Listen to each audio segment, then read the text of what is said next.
Welcome to chemistry class 9th। Today's chapter matters around us. अब matter क्या होगा, ठीक है। मान लीजिए मेरे पास ये पेन है, ये बोर्ड ही मान लीजिए।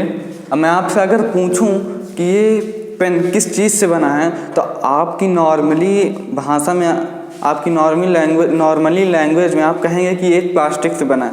पर अगर एक साइंटिस्ट एक देखेंगे, ठीक है, साइंटिस्ट का कहना था कि जो साइंटिस्ट देखेंगे तो इस प्लास्टिक को मैटर से कहेंगे कि ये मैटर से बना है। किस चीज़ से? मैटर। तभी यहाँ पर लिखा है मैटर इन आवर सराउंडिंग, मतलब जब ये प्लास्टिक से बना है, ये प्लास्टिक मैटर से बना है, तो हमारे चारों तरफ जितनी भी चीज़ें हैं वो हर एक मैटर से बनी होगी। ये बोर्ड भी मैटर से ही होगा, ठीक है। जितने हाउस बने होते हैं वो भी मैटर से ही होंगे, हर एक चीज़, ठीक है। यहाँ तक कि यूनिवर्स में जितनी चीज़ें हैं, अर्थ मान लीजिए, सन और भी जितनी चीज़ें, मून है, वो सारी चीज़ किससे बनी हुई है? मैटर से बनी हुई है। सिंपलेस्ट चीज़ क्या है? मैटर से बनी हुई है। अब जो पुराने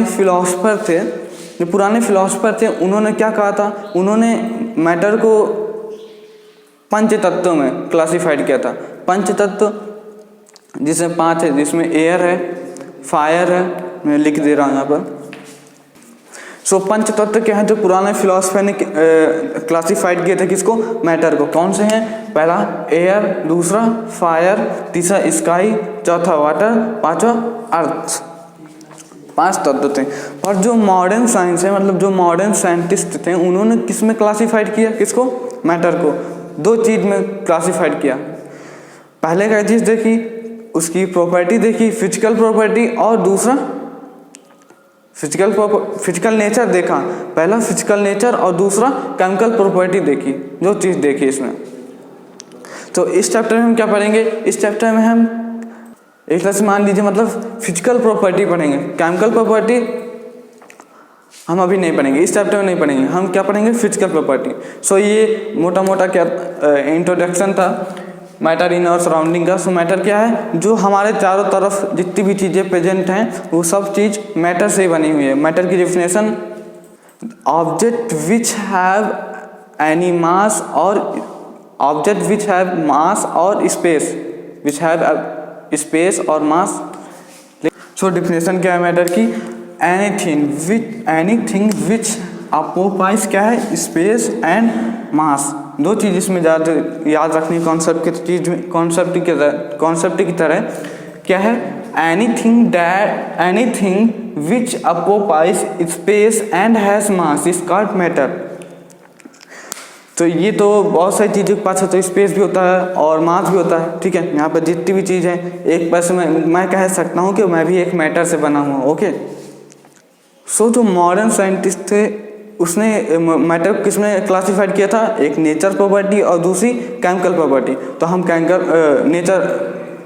फिजिकल प्रॉपर्टी अभी पढ़ेंगे। ओके। तो टॉपिक क्या है? फिजिकल नेचर ऑफ मैटर, ठीक है। क्योंकि फिजिकल प्रॉपर्टी हमें पढ़नी थी, केमिकल प्रॉपर्टी हम इस चैप्टर नहीं पढ़ेंगे। तो फिजिकल प्रॉपर्टी में देख लेते हैं और भी चीज़ें। फिजिकल प्रॉपर्टी समझ गए होंगे कि आपने फिजिकल समझा होगा कि फिजिकल क्या होता है, फिजिकल चेंज और केमिकल चेंज। उसी प्रकार ये physical nature of matter, physical change और केमिकल चेंज आप जानते होंगे, मतलब प्रीवियस क्लास में पढ़ा होगा। इसी तरह ये फिजिकल नेचर ऑफ मैटर है। और फिजिकल नेचर ऑफ मैटर में 2 चीज़ आती हैं, ठीक है। अब 2 चीज़ इसमें क्या है? फिजिकल नेचर ऑफ मैटर में matter is made up of particle, ठीक है। पहली चीज़ क्या है? Matter is made up of particle. ये कैसे, मैं आपको बताऊंगा एक एक्टिविटी से। और दूसरा क्या है? हाउ स्मॉल दिस पार्टिकल, कितने स्मॉल होते हैं। देखा जाए तो मैटर की जो पार्टिकल, जब मैटर इतना छोटा है तो पार्टिकल कितने छोटे होंगे? पार्टिकल बहुत छोटे होते हैं। अब इसका एग्जाम्पल, इसका एक एक्टिविटी लेते हैं, किसका? Matter is made up of particle. अब आप व्हीकल ले लीजिए, एक व्हीकल ले लीजिए। इसमें आप क्या डाल दीजिए? इसमें आप वाटर डाल दीजिए, ठीक है। और यहाँ तक वाटर भरा हुआ, तो यहाँ पर मतलब मार्क कर लीजिए कि यहाँ तक वाटर भरा हुआ है। अब इसमें आप क्या डालिए? शुगर ऐड कर दीजिए, ऊपर से शुगर। आप शुगर घोलने के बाद देखेंगे, देखा जाए तो कोई चीज़ अगर आप पानी में डालते हैं, मान लीजिए कोई लोहा डालेंगे पानी में, तो उसके मान लीजिए इतना है, यहाँ तक पानी है, तो कोई चीज़ डालेंगे तो पानी ऊपर आ जाएगा। पर शुगर में क्यों नहीं है? शुगर में क्यों नहीं आए?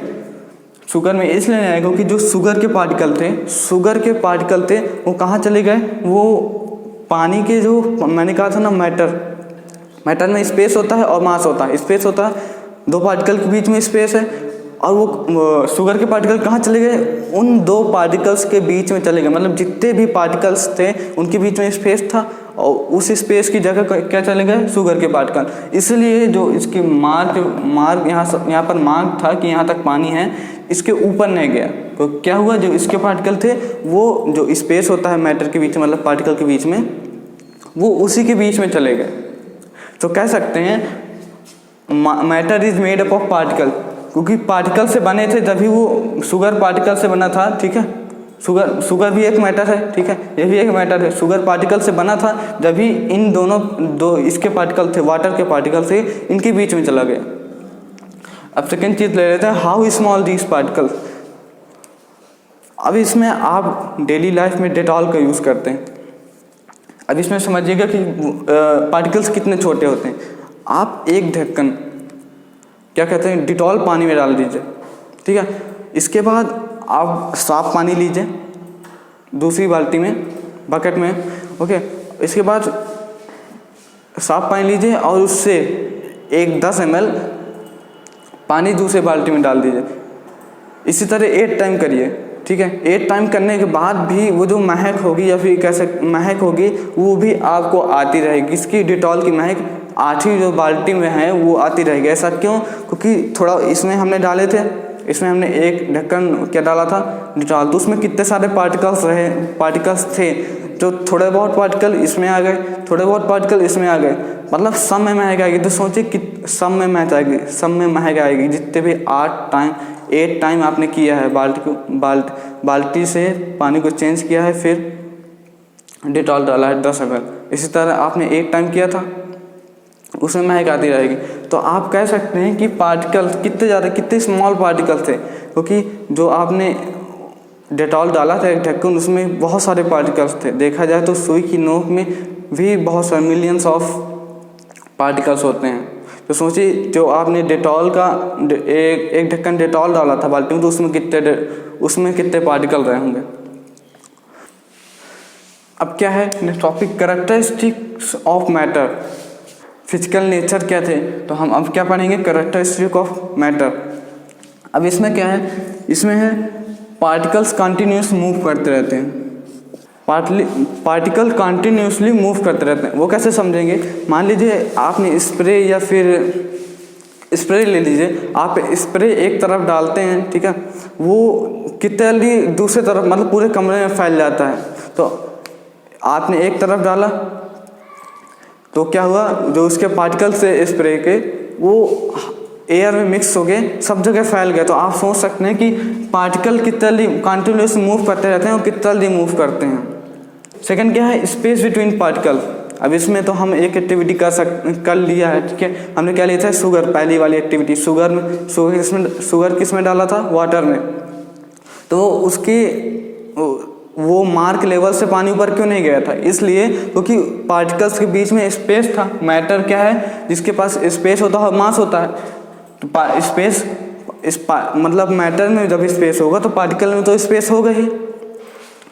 तो इसीलिए जो शुगर थी वो कहाँ चली गई थी? पार्टिकल्स के बीच में, और उसका लेवल पानी का ऊपर नहीं बढ़ा था।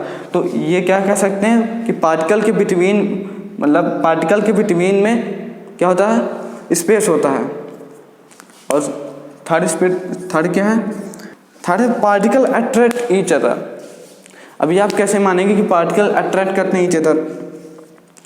मैंने कहा था कि हर एक चीज़ मैटर से बनी हुई है। ठीक है, हर एक चीज़ मैटर से बनी हुई, तो पार्टिकल तो होंगे ही। ये तो मान लीजिए पार्टिकल तो होंगे ही। तो क्या होगा? आप एक मार्कर ही ले लीजिए। ठीक है, मार्कर ही कितना ठोस, मतलब सॉलिड कितना है। ठीक है, सेकेंड चीज़ आप वाटर ले लीजिए, उसे आप कहीं फैला दीजिए, फैल जाएगा। ठीक है, तो आप कह सकते हैं कि किसी चीज़ की जो पार्टिकल का अट्रैक्शन है वो ज़्यादा है। मान लीजिए इसमें है, इसमें ये ठोस क्यों, मतलब ये सॉलिड क्यों है? क्योंकि इसका अट्रैक्शन, इस मार्कर के पार्टिकल्स का अट्रैक्शन ज़्यादा है। और पानी में देख लिया, मतलब वाटर में देख लीजिए, ठीक है, कोई भी लिक्विड चीज़ देख लीजिए, उसमें वो क्यों फैल जाती है, मतलब जिस चीज़ में आप डालोगे वैसा ही शेप ले लेगी, क्योंकि उसका पार्टिकल ऑफ अट्रैक्शन थोड़ा मतलब जितना सॉलिड का होता है उससे कम है। और एयर की तो बात ही छोड़ दीजिए, क्योंकि वो मूव भी करती रहती है कंटिन्यूसली, उसका स्पेस बहुत ज़्यादा होता है। सेकंड टॉपिक में आता है state of matter. State of matter, अब आपने तो मैटर की स्टेट्स पढ़ी होंगी, 3 स्टेट्स होती हैं, कौन सी, एक सॉलिड, दूसरी लिक्विड, थर्ड गैस। अब सॉलिड का फिगर कैसा होता है आपने पहले ही पढ़ा होगा, अभी बता देते हैं। उसके पार्टिकल्स कैसे होते हैं सॉलिड के, ऐसे होते हैं। यहाँ पर गैस बना देते हैं। इन जो सॉलिड का कैसा है, मतलब उसके बीच में स्पेस नहीं है, स्पेस थोड़ा बहुत है, क्योंकि मैटर के बीच में स्पेस तो होता ही है, ठीक है। मैटर, कोई चीज़ मैटर है तो मैटर में क्या होगा, स्पेस मास तो होगा, तो थोड़ा बहुत स्पेस है। और अट्रैक्शन, जितना भी स्पेस है तो अट्रैक्शन इसमें बहुत ज़्यादा है, इसीलिए ये अपना शेप वैसे ही रखता है। अब लिक्विड में क्या है, लिक्विड में क्या है, स्पेस है, ये स्पेस है, देखिए ये स्पेस है, ये स्पेस है यहाँ पे, और ये क्या है, ये पार्टिकल्स हैं, पार्टिकल्स। तो लिक्विड में क्या होता है कि भी जो अट्रैक्शन होता है, इतना स्पेस के कारण जो अट्रैक्शन होता है ये थोड़ा बहुत किसके मुकाबले, इसके मुकाबले कम हो जाता है। तो आप जिस चीज़ में लिक्विड को डालेंगे वो ऐसे ही शेप ले लेता है। Third thing gas. गैस में तो बहुत दूर दूर होते हैं, बहुत दूर दूर पार्टिकल होते हैं, मतलब वो कंटिन्यूसली मूव ही करते रहते हैं, वो शांत नहीं रहते, वो कंटिन्यूसली मूव ही करते रहते हैं। इन दोनों से तो बहुत ज़्यादा मूव करते रहते हैं, ठीक है, इसीलिए इसमें अट्रैक्शन बहुत ही कम होता है। सेकेंड चीज़ लेते हैं, सॉलिड का शेप वैसा, सॉलिड का अपना शेप ही होता है, फिक्स शेप होता है। इस देख लेते हैं सॉलिड, इसका वॉल्यूम भी फिक्स्ड होता है, क्योंकि कोई चीज़ फिक्स्ड होगी, ठीक है, तो उसका वॉल्यूम भी फिक्स्ड होगा। तो क्या हो गया, वॉल्यूम भी फिक्स्ड है, फिक्स्ड। और थर्ड क्या है, डिस्टिंक्ट बाउंड्री होगी। और भी चीज़ें इसमें, जैसे कंप्रेस, ये बहुत कम होता है, कंप्रेस हो ही नहीं सकता ये। जैसे गैस को कंप्रेस कर सकते हैं, वो कैसे, एग्जांपल एलपीजी कंप्रेसिबल गैस होती है, कितना कंप्रेस किया जाता है, ठीक है, मोटा मोटा देख लेते हैं, और बाकी आप एनसीईआरटी से देख लीजिएगा। सो हम सॉलिड को एक नाम से और कहते हैं, क्या है, रिजिड। ऐसा क्यों कहते हैं, क्योंकि उसके पास, सॉलिड के पास टेंडेंसी होती है अपने शेप फिक्स्ड करने की, उसका फिक्स्ड शेप होता है, वो अपने शेप को चेंज नहीं करता, इसलिए उसे रिजिड कहा जाता है। अब आते हैं लिक्विड में। अब इसका फिक्स्ड शेप था, लिक्विड को आप जिस चीज़ में डाल देंगे वो वैसा ही बन जाएगा, तो हम कह सकते हैं नो फिक्स्ड शेप, पर वॉल्यूम सेम रहेगा, इसका वॉल्यूम सेम रहेगा, क्योंकि आप चाहे जिस चीज़ में इसे डालिए लिक्विड को, वो वैसा ही रहेगा, मतलब उसका बढ़ तो जाएगा ही वॉल्यूम। जी, आप अगर उस वाटर को एक ज़मीन में डाल देते हैं तो फैलता है, तो वॉल्यूम उसका उतना ही रहता है, ठीक है, वॉल्यूम फिक्स्ड। और रही बात बाउंड्रीज की, तो इसमें बाउंड्रीज तो होती नहीं, जब भी ये फैल जाता है, ठीक है, जब भी ये, मतलब जिस चीज़ में आप डालोगे, मान लीजिए आप कप में डालते हो, ठीक है, कप में डालते हो, प्लेट में डालते हो, तो वो वैसे ही शेप ले लेगा, क्योंकि इसके पास बाउंड्रीज नहीं है, फिक्स, नो फिक्स शेप है, फिक्स शेप नहीं है, और क्या है, पर वॉल्यूम फिक्स्ड है। पर इसमें एक चीज़ है, डिफ्यूज करने की, हर एक चीज़ को, ठीक है, सॉलिड लिक्विड को ये डिफ्यूज कर सकता है।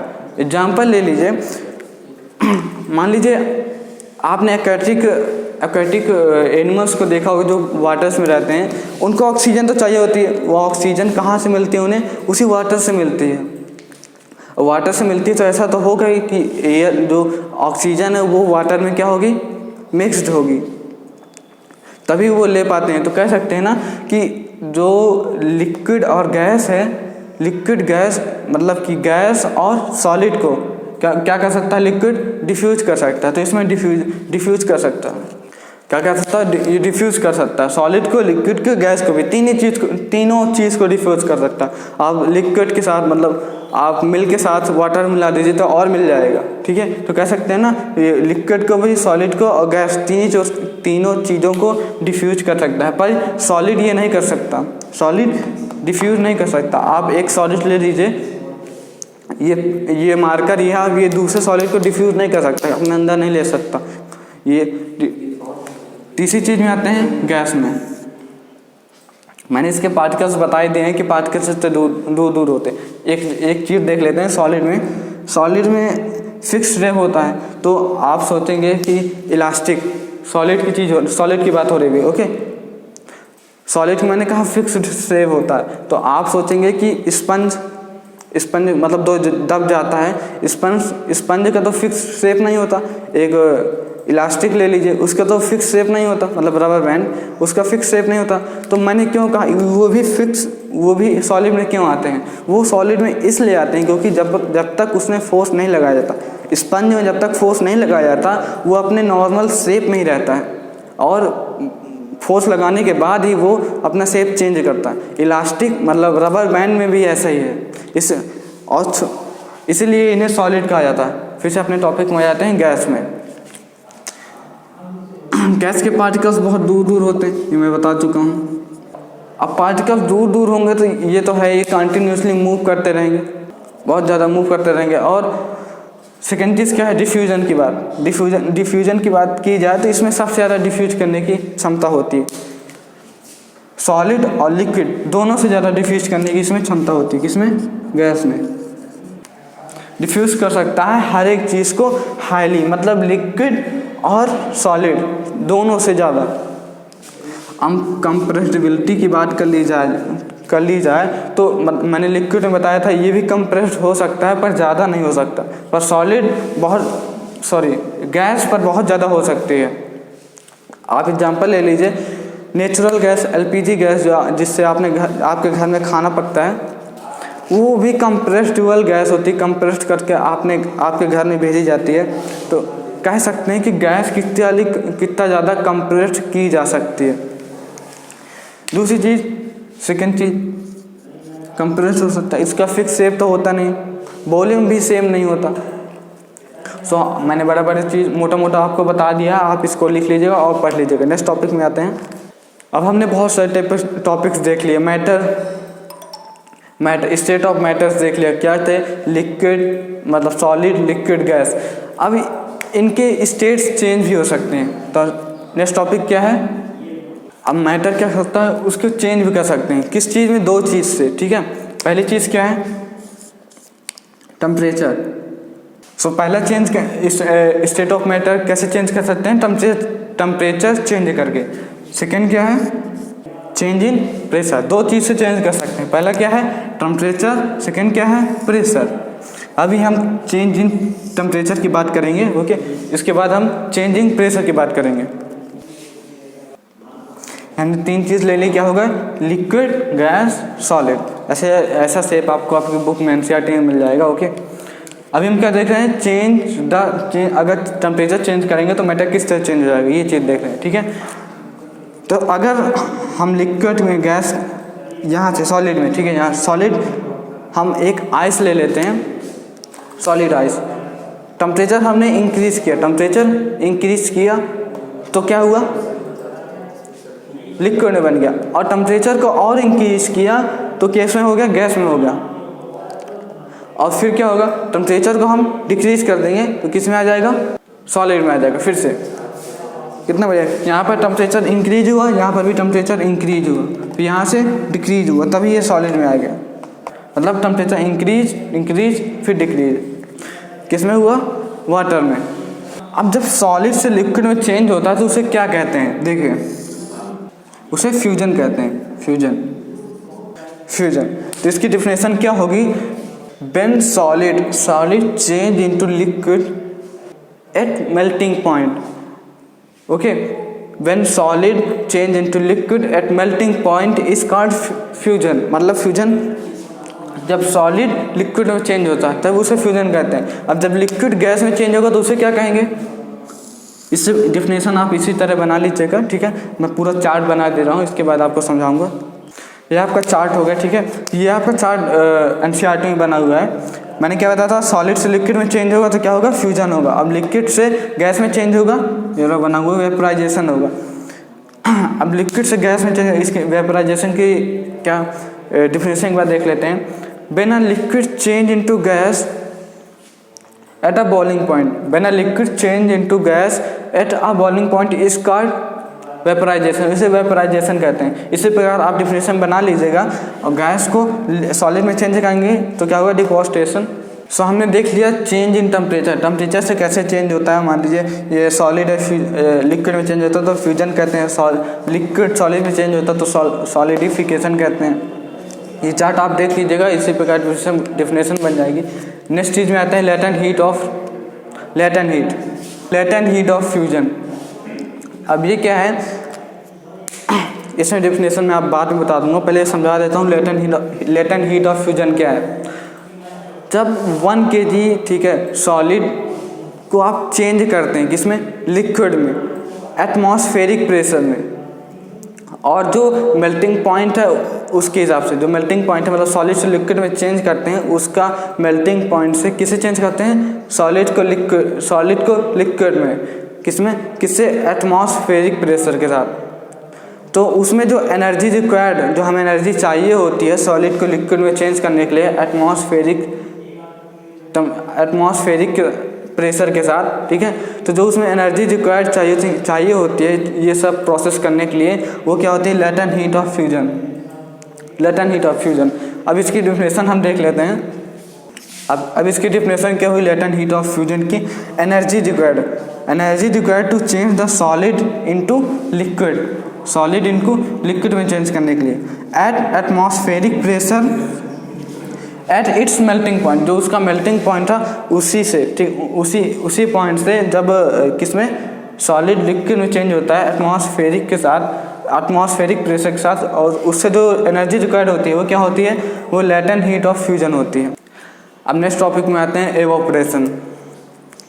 अब एवोपरेशन क्या है, इसमें भी लिक्विड से गैस में चेंज होता है।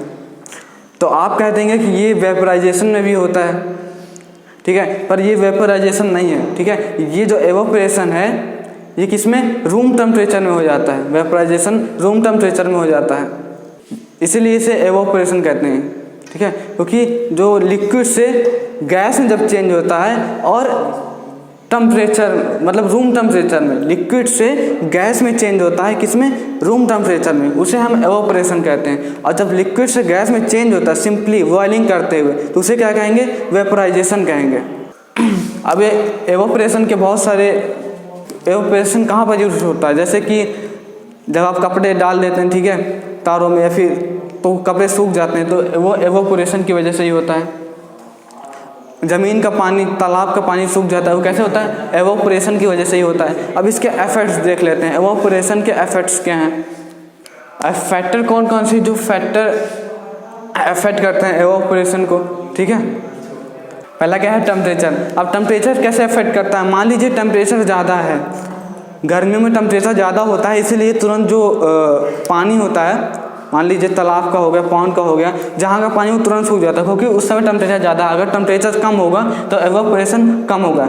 नेक्स्ट इफेक्ट क्या है, विंड स्पीड। अब विंड स्पीड कैसे अफेक्ट करती है, देखिए जब विंड चलेगी, ठीक है, मतलब जब हवा चलेगी तो जो पहले से ही मौजूद है वेपर मौजूद है किसमें, एयर में मौजूद है, तो वो जल्दी जल्दी हटा देगी। मान लीजिए कपड़े फैले हैं तो यहाँ पर कपड़े के ऊपर से वेपर होंगे, कपड़े के ऊपर वेपर होंगे तो वो तुरंत हटा देगी। कौन सा हटा देगा, विंड हटा देगी। तो एवोपरेशन वहाँ पर तेज होने लगेगा, फिर से वेपर बनने लगेंगे। अगर पहले से ही हवा नहीं चलेगी तो वहाँ पर वेपर होंगे पहले से ही, तो एवोपरेशन धीरे होगा। तो ये भी अफेक्ट करता है, विंड भी अफेक्ट करती है किसमें, एवोपरेशन में। अब नेक्स्ट इफेक्ट क्या है, नेक्स्ट इफेक्ट एरिया है। अब एरिया से किस तरह इफेक्ट करता है, ये मान लीजिए आप एक गिलास में पानी ले लीजिए और एक थाली में पानी लीजिए, उतना ही पानी, ठीक है, जितना गिलास में लिया। अब आप धूप में रख देंगे तो गिलास का पानी नहीं जाएगा, पूरा नहीं, जितना गिलास का पानी होगा, और थाली में पानी रखेंगे तो थाली के मुकाबले गिलास का पानी उतना नहीं जाएगा, एवोपरेट नहीं होगा, ठीक है, जितना थाली का हो जाएगा, क्योंकि उसका एरिया ज़्यादा है और इसका एरिया कम है। मतलब एरिया ज़्यादा होगा तो क्या होगा, एवोपरेशन ज़्यादा होगा, एरिया कम है तो एवोपरेशन कम होगा। ये थर्ड इफेक्ट है। फोर्थ इफेक्ट देखते हैं। फोर्थ क्या है, ह्यूमिडिटी। ह्यूमिडिटी कब होती है, आपने सुना होगा कि जब बरसात होती है कि कपड़े तुरंत नहीं सूखते हैं। ऐसा क्यों होता है पता है, उस समय वेपर जो होते हैं, मतलब जो वाटर के वेपर होते हैं, वो वहाँ पर उस जगह में आसपास, मान लीजिए कपड़े फैले हैं, उसके आसपास इतने ज़्यादा हो जाते हैं कि मतलब उसी को ह्यूमिडिटी कहते हैं। ह्यूमिडिटी इतनी ज़्यादा हो जाती है उस समय कि एवापोरेशन हो ही नहीं जाता, उसके पास जगह बचती ही नहीं है कि वो और वेपर बना सके, मतलब और जितना भी पानी है मतलब उस कपड़े का और वो सुखा के मतलब एवापोरेट कर सके, क्योंकि ह्यूमिडिटी उस समय ज़्यादा रहती है। इसलिए रेन टाइम ह्यूमिडिटी ज़्यादा होने के कारण एवापोरेशन नहीं होता है। और ह्यूमिडिटी कब कम होती है? समर सीजन में ह्यूमिडिटी इस टाइम ह्यूमिडिटी बहुत कम है, ठीक है। कम होने के कारण एवापोरेशन ज़्यादा होता है, क्योंकि वेपर जो होते हैं एयर में वो कम होते हैं, तो ह्यूमिडिटी कम होती है, इसलिए एवापोरेशन ज़्यादा होता है। अब सेकेंड चीज़ देख लेते हैं कि कूलिंग इफेक्ट। एवापोरेशन का कूलिंग इफेक्ट क्या होता है? अब कूलिंग इफेक्ट क्या होता है, ठीक है। एवापोरेशन का कूल कैसे हो जाते हैं हम लोग, मतलब ठंडे कैसे हो जाते हैं। मान लीजिए हमारे बॉडी में हम गर्मियों में कॉटन क्लॉथ क्यों पहनते हैं? इसीलिए देखिए जो हमारे अंदर से पसीना निकलता है वो कॉटन एब्जॉर्ब कर लेता है। कॉटन एब्जॉर्ब कर लेगा तो क्या होगा, इसके बाद थोड़ी देर बाद वो सूख जाता है, मतलब गीला कपड़ा बन गया, ठीक है। जब कॉटन ने हमारा पसीना सूख लिया, ठीक है, गीला कपड़ा बन गया, ये गीला हो गया, ठीक है। कॉटन क्लॉथ गीला हो गया तो क्या होगा, फिर एवापोरेशन होने लगेगा। किसकी? हीट की वजह से, मतलब टेम्परेचर ज़्यादा होगा उस समय, जब भी हमारे अंदर से क्या निकला, पसीना, टेम्परेचर ज़्यादा। इसके बाद एवापोरेशन होने लगेगा तो शर्ट सूख जाएगा। एवापोरेशन में क्या होगा, उसके साथ हीट चली जाती है। एवापोरेशन के साथ हीट चली जाएगी तो वहाँ पर हमें ठंडक मिलती है। इसीलिए एवापोरेशन में कूलिंग इफेक्ट होते हैं। मैंने आपको मैटर्स बताए कि कौन कौन से, सॉलिड, लिक्विड, गैस, 3 मैटर्स बताए थे। अब 2 मैटर्स और स्टेट ऑफ मैटर 2 और खोज निकालने हैं। वो कौन कौन से हैं? बोस, आइंस्टीन और कंडेंसेट।